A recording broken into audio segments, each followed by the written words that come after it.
남성분들이 선호하고 기대하는 여성의 모습 있죠. 그런 외적 특징을 가지신 여성분들이 대체적으로 성욕이 높습니다. 진화심리학에 근거한 성욕 높은 여성의 5가지 외적 특징을 말씀드릴 건데요. 이 5가지 외형을 알고 나서 꼭 확인해야 하는 게 있는데요. 이런 외적인 특징보다 중요한 건요, 근간이 되는 기준이 있어요. 그건 이 여성이 자신이 가진 성선택권을 주체적으로 사용할 수 있느냐 없느냐, 이게 외적인 특징보다 훨씬 중요합니다. 성욕이 높다는 게 어떤 의미일까요? 남자를 선택하고 그 남자를 내 것으로 만들려는 욕구가 높다는 걸 말할 거예요. 여자의 성욕은요, 이 남성을 내 걸로 만드는 강력한 무기이자 절대적 권력이 되기도 합니다. 여성이 이 성선택권을 가질 수밖에 없는 이유, 남녀의 번식 전략이 다르기 때문입니다. 남자는 가능한 많은 여자에게 내 유전자를 전달해야 번식에 유리해요. 그래서 남성분들 새로운 여자, 젊은 여자 보면 자연스럽게 이렇게 눈 돌아가고 관심 가고 그러시죠? 이게 너무 당연하고 정상인 겁니다. 여자는요, 가장 우월한 유전자 딱 하나, 가장 서열 높은 사람 거 딱 하나, 그 하나만 선택해야 돼요. 그래서 그 한 사람과 관계를 맺어야 번식에 성공할 확률이 높아집니다. 한 번에 보통 한 아이만 낳을 수 있고, 임신이라는 기간 한 10달 있고, 출산하고 양육하는 기간이 굉장히 깁니다. 그래서 여자 입장에서는요, 남자들 중에서 가장 우월하고 서열 높은 사람 한 남자를 선택하고 그 남자를 내 걸로 만들 수 있는 능력이 있어야 돼요. 왜냐하면 남자가 바보가 아닌데 아무 여자나 가서 내가 너 선택할게 한다고 해서 다 오케이 하는 건 아니잖아요. 남자도 서열이 높으면 자기와 비슷한 서열의 여자를 만나고 싶어 하지 않겠어요? 그럼 여자 입장에서요, 내가 생존하고 종번식 잘하려면요, 이 서열이 높고 우월한 남자를 내 걸로 끌어당기고 만들 수 있는 능력이 있어야 되죠. 그게 바로 성욕입니다. 그래서 이 남자나 여자가 각각 어떤 능력을 갖춰야 짝짓기에 유리한지, 어떤 능력을 갖춰야 하는지 과거부터 쭉 우리 조상님들이 경험치로 다 만들어 놓으셨어요. 그 경험치가 수백만 진화를 거쳐서 우리 뇌에 다 각인된 특징들로 있습니다. 결국 성욕이 높은 여성은요, 남자를 끌어당기는 매력이 있다는 거고요. 남자를 내 것으로 만드는 능력, 그게 곧 성욕입니다. 선호하는 외모를 가지고 있는 여성인 셈인 거죠. 남성한테 인기가 많아요. 그럼 우월한 남자를 선택할 기회가 많고, 남자를 내 것으로 만들 수 있는 능력 또한 있다는 얘기죠. 이분들은 자신이 가진 성선택권을 활용할 줄 아는 거고요.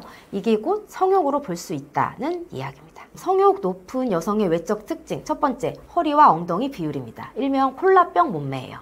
콜라병처럼 잘록한 허리에 넓은 골반, 거기에 가슴까지 크면 금상첨화겠죠? 여성의 생식 건강을 외적으로 보여주는 대표적인 특징입니다. 허리하고 엉덩이 비율 1보다 낮은 수치일수록 거의 0.7에 가까울수록 건강한 임신의 확률이 높아진다고 해요.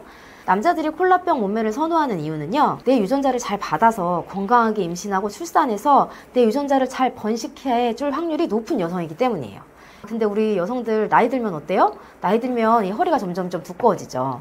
또 어떤 질병, 내분비계 질환이나 호르몬에 이상이 있는 경우에도요, 이 허리 둘레가 점점 넓어지면서 1에 가까워집니다. 혹은 1이 넘어가기도 합니다. 이러면 생식 능력이 떨어져요. 그래서 허리가 두꺼운 여성에게 섹시한 매력을 덜 느끼는 이유이기도 합니다. 허리가 두꺼우면요, 생식 능력이 떨어진다고 직관적으로 인식하기 때문이에요. 결국 이 비율이 0.7에 가까울수록 생식 능력이 높은 거고, 남자는 이 정도 비율을 가진 여성을 선호하죠. 이런 여성들은 주변의 많은 남자들 중에서 고르고 골라서 우월한 남자를 선택할 수 있는 기회가 많았고요. 자신이 가진 성선택권을 활용할 확률이 높은 거죠. 이게 곧 높은 성욕으로 이어질 수 있다는 얘기입니다. 수많은 연구와 실험으로 증명된 신체적 지표 중에 하나입니다.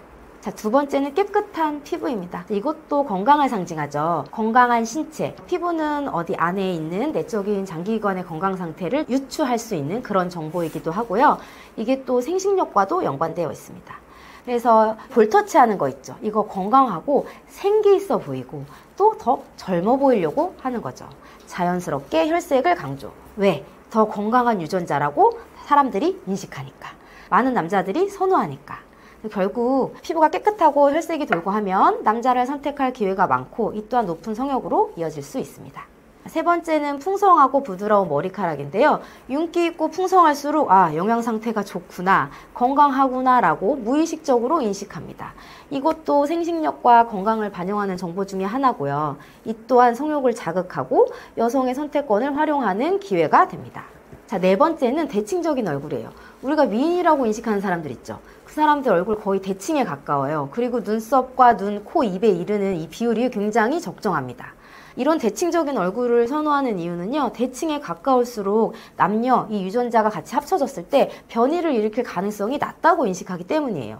대칭적인 얼굴일수록 건강하고 성적인 매력, 관심이 증가되고 결국 여성성을 활용할 기회가 늘어나면서 높은 성욕으로 이어지는 선순환 구조입니다. 5번째는 유혹적인 스타일링인데요. 겉으로 드러난 신체적인 특징 외에요, 그녀가 꾸미는 스타일, 옷이나 구두, 화장, 전반에서 풍기는 이미지가 여성성을 강조한, 성적 매력을 강조한 스타일. 이분들은요, 자신이 가지고 있는 여성성을 드러낼 수 있는 분들이죠.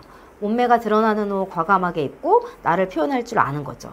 그래서 내 매력을 개방적으로 드러내는데 자신감이 있다는 뜻이고, 그 얘기는 개방성과 매력 둘 다를 겸비했다. 이런 분이 어떻게 성욕이 높지 않을 수 있겠습니까? 자, 말씀드린 5가지 특징은 우리가 보통 미의 기준이라고 생각해 왔던 건데요. 이게 결국 진화적 관점에서 성적 매력과 욕구를 나타내는 중요한 특징이었다. 이게 다 생식력의 기준을 두고 있고 얼마나 번식 가치가 높은가를 판단하는 특징이다. 네, 남성분들 주변에 이런 여자가 있어요. 이런 특징을 가지고 있는 여자가 있는데, 내가 보니까 그 여자는 성욕 별로 안 높던데? 하시는 그런 케이스들이 있을 거예요. 근데 그런 여성분들은요, 타고난 성욕이나 매력이 있음에도 어떤 사회 문화적인 영향이나 경험으로 인해서 본인이 성욕을 스스로 인지를 못하거나 혹은 억압한 경우일 거예요, 아마. 어떤 경우에 이걸 억압하게 되는지 3가지 정도 말씀드릴게요. 첫 번째는요, 우리가 여성에게 기대하는 전통적인 성 역할입니다. 자, 대가족이나 가부장적인 문화 속에서요, 여성은 주로 가사일을 하고 양육을 책임지는 역할을 했어요. 그럼 조용하고 순종적이어야지 라는 기대가 있었죠. 자신이 갖고 있는 성욕을 표현하고 드러내면요, 조신하지 못한 여자, 가부장적인 가치관에 위배되는 비도덕적인 여자, 이렇게 해서 비난받을 위험이 높았죠. 이런 분들이 어떻게 드러내고 표현할 수 있겠어요. 자, 2번째는 성교육의 부족 또는 왜곡된 정보입니다. 자, 우리나라 좀 성에 대해서 보수적이죠. 그래서 성교육에 굉장히 제한적이고요. 정보가 왜곡되거나 혹은 있어도 편협하기 그지없습니다. 성교육 할 때 제 시절에도 그랬는데 지금도 크게 다르지 않더라고요. 생리나 남자아이들은 몽정, 또 기본적인 피임, 이 정도에서 그냥 그쳐요. 성욕이 어떻게 발현되고 또 내가 나온 이 성욕을 스스로 결정할 수 있는 성적 자기 결정권에 대한 이야기는 사실 아직도 터무니없이 부족하다고 생각해요. 성욕은 배고픔을 느끼는 것과 같이 너무 당연한 건데요.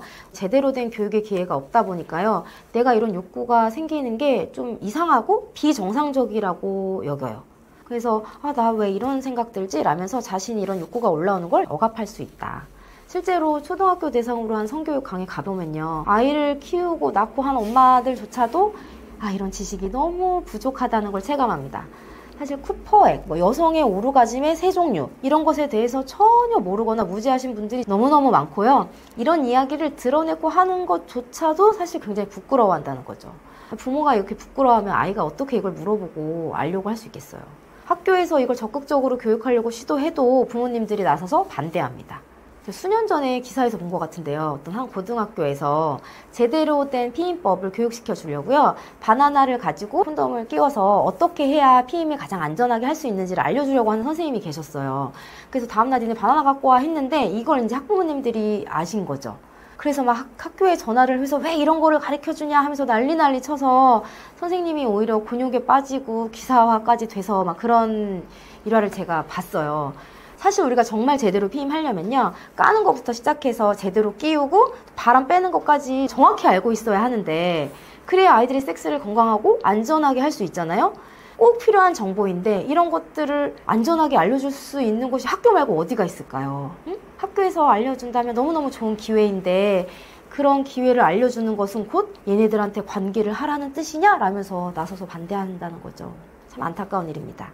학교에서 못 배우니까 애들이 집에 와서 물어봐요. 콘돔 어떻게 쓰는 거냐고. 그럼 뭐라고 하실 거예요? 그런 거 왜 물어봐? 하는 부모님들이 아마 대부분일 거예요.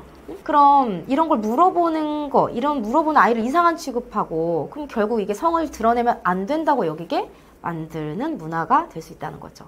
자, 다음 3번째는 사회적 낙인입니다.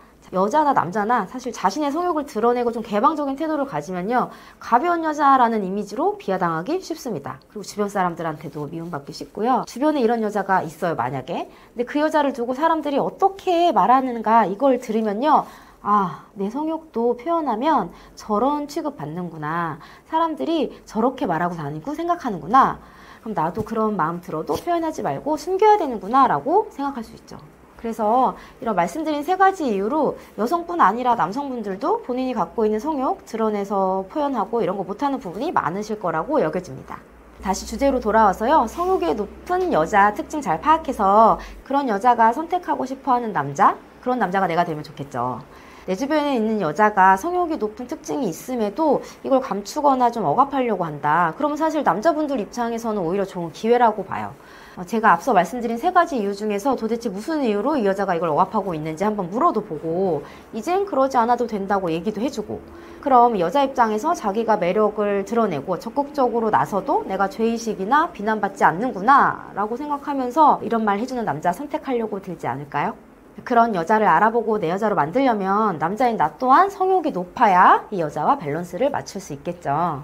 여러분들 또한 여자들이 선호하는 성욕이 높은 남자가 되시길 바랍니다. 하우트라이프에는요, 성욕이 높은 여자를 알아보는 법, 또 그런 여자를 내 것으로 만드는 법, 또 올바른 성교육, 여러분이 성장하고자 하신다면 배울 것들이 얼마든지 있습니다. 궁금하시다면 언제든 두드리세요. 제대로 알려드리고 도움드릴 수 있습니다. 내가 아는 게 맞는 건지 이게 세상의 이치와 혹시 다른가? 다르다면 나는 이렇게 생각하고 살았는데 다른 것이었구나 라고 깨달아가는 거, 이게 결국 성장 아닐까요? 성장은 아이만 하는 건 아니라고 생각해요. 아이는 몸이 먼저 자라지만 진정한 어른이 되어가는 건 마음이 자라는 게 아닐까 생각해 봅니다. 마음이 자라는 모든 방법이 있는 하우트라이프 신아라 부소장이었습니다. 시청해주셔서 감사합니다.